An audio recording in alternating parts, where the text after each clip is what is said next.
first IEL Expo, I believe. How have you found the experience? I walked out my hotel this morning, I saw the horse tram, and I heard the foghorn going off every 30 seconds and wondered what was going on. But I know lots about the Isle of Man, and I know lots about banking infrastructure, but hadn't been here before. So a very quaint picture, I'm sure you gathered, of the Isle of Man as you left your hotel this morning. What were you talking about in your keynote speech? I think one of the things that I needed to address today was that from small acorns grow mighty oak trees, a phrase I often use and a phrase that's very true. I've learnt recently what the government have been doing here to invest in startup culture, scale-up culture, and really act as a catalyst for businesses.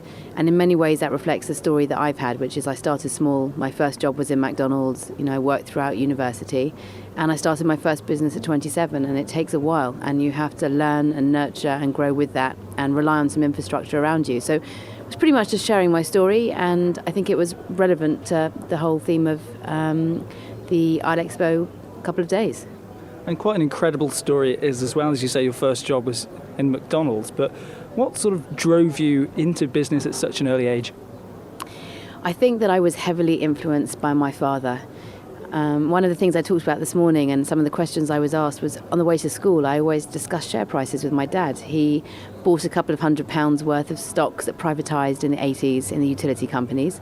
And on the way to school, he would ask me what the share price was, and I would open the newspaper and tell him. So I kind of grew up around business, the theme of the stock market. So it was never really something that I found like an ivory tower or something I didn't really understand. It was just this thing that we talked about on the way to school. So I think I've really had stocks and shares, business, that culture's just been something that I've had around me growing up as much as doing the times table and what's the capital city was on the way to school.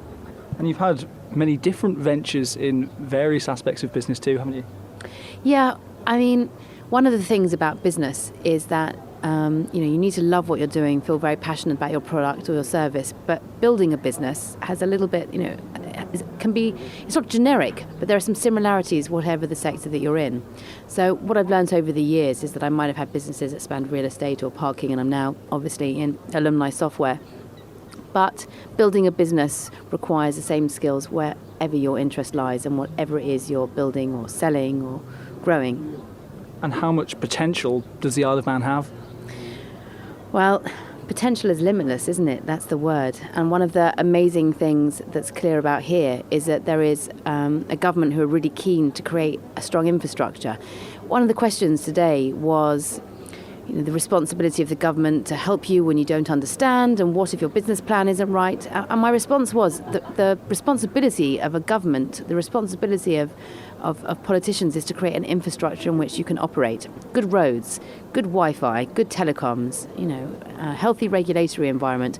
Those are the responsibilities. And over and above that, there are these pools of funds to invest in startups and scale-ups, and a lot of programs that have been set up that weren't around in my day.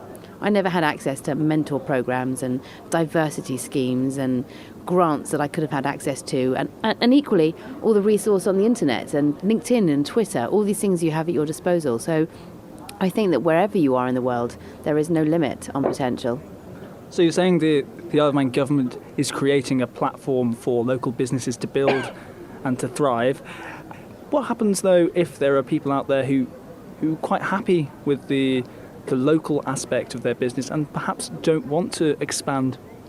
It's really important to bring up that not everybody has to have global ambition, and not everybody wants to be an entrepreneur, and quite frankly it's a really hard path. So I think the important thing from IEL Expo is to remember that we should all be entrepreneurial in whatever we do. And if what we do is we're at home, we're working for a charity, we're working in a business, we are building our own business, we're building a small local business, whatever it is, it's just to think like an entrepreneur with those skills that are important. So be responsible for your profit and loss. Think about where your money goes. Think about people that are working with you, for you, as colleagues, your bosses, respect, team environment.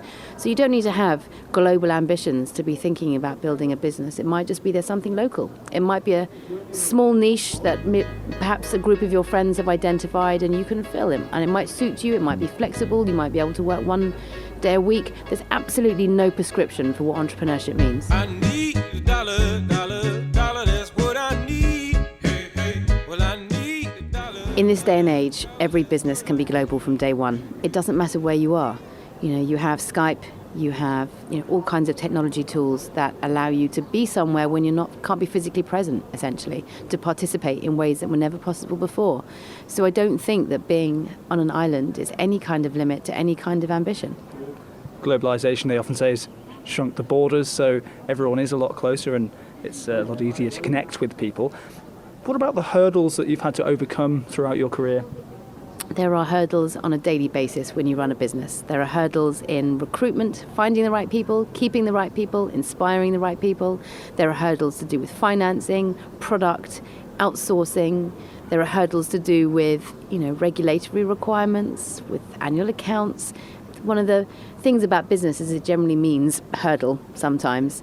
But the other thing about being an entrepreneur is entrepreneurs are genetically built or eventually turn out to be people who find ways around problems, and that's what entrepreneurs do.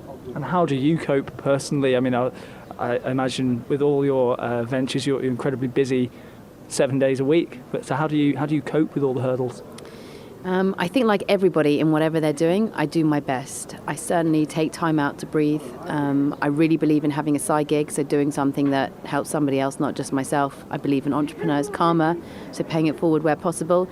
And I also meditate, which means that at least every day I get 15 to 20 minutes of peace and calm, and my brain can slow down and silence itself, which at first felt hard to give up that time, but actually is really important to be able to help you think sometimes, for your mind not to be too crowded. So I do my very best, and I'm sure I'm sure I don't do so well at it, but it's the best I can do. I read that you say that family dinners are often like board meetings. Has that been a major advantage to you personally, do you think? Well, when I say family dinners are a bit like a board meeting, I think they're probably a bit better than a board meeting. They're a little bit of a mix between my big fat Greek wedding and a board meeting. So they're often quite loud, but we're all discussing what we're doing and what we're working on. And I think that that's normal to me. So perhaps it's a competitive advantage because it allows me to run things past people who I truly trust. On the flip side, I think it's over the last few years I've learned that that's not normal. I think that I have some norms that have developed as a result of my life and my lifestyle, which seem completely matter of fact and how one should operate, but not how everyone else does. So not everybody else does their board paper on a Sunday afternoon. Most people are. So, you have to try and temper these bad habits that come from good places and sometimes give yourself a little bit of time off.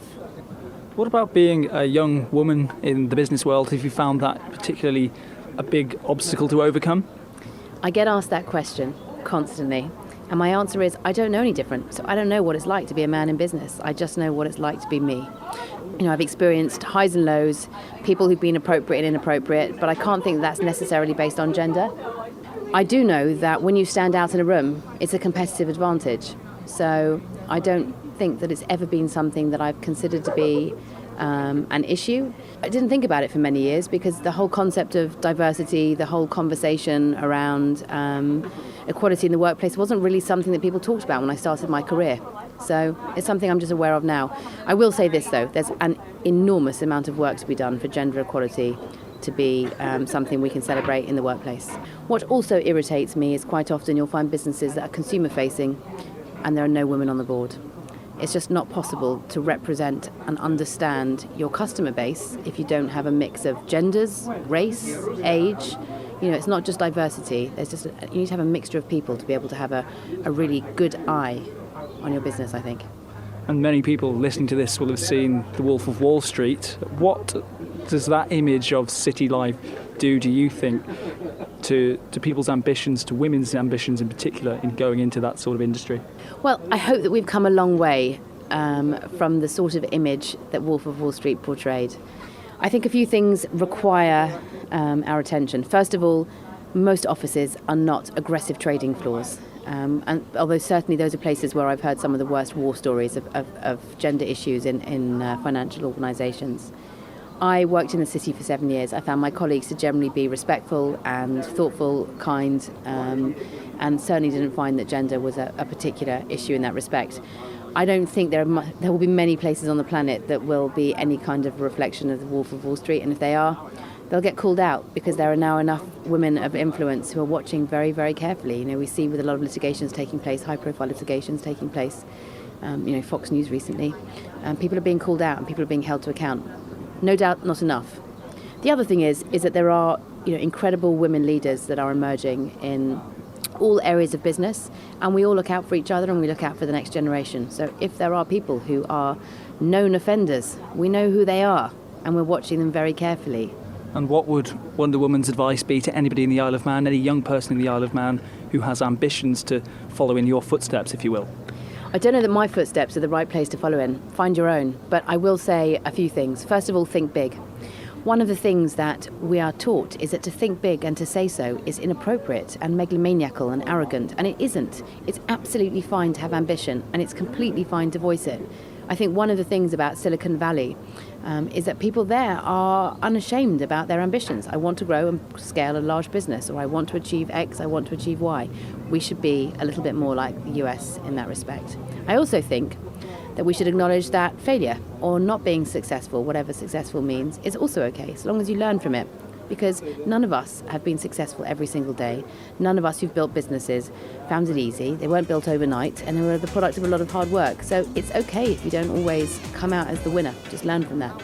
I mean, you seem to have done incredibly well. Can you make me £1 million? Can you make me £1 million? If I can, let's join forces. I reckon we should do.